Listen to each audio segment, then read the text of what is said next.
This is going to be really hard for me to talk about, so bear with me. It's finna get dark in here. We are going to talk about the dark history on why jails were created. In 1863, African American slaves were freed. They thought things were great, but they really just got backstabbed. Now, as you know, in 1861 and 1865, the American Civil War happened. During the Civil War, roughly 179,000 black men fought in the Civil War. They fought in the war because they thought America would look out for them, which ultimately made them worried because now how do we keep these people in control?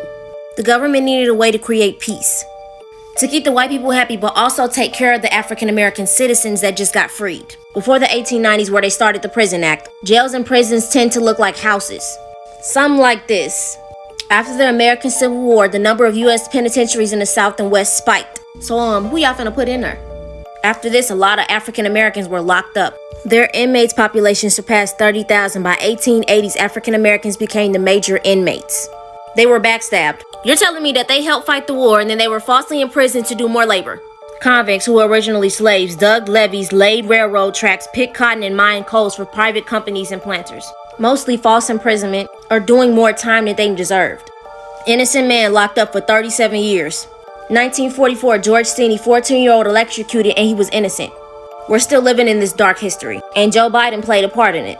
Your president signed a crime bill what was one of the key contributions to mass incarcerations in 1990s, especially hurting blacks and brown Americans. African Americans, they were never really freed. It just was switched. Black people were never given equality. Let's just clear that up.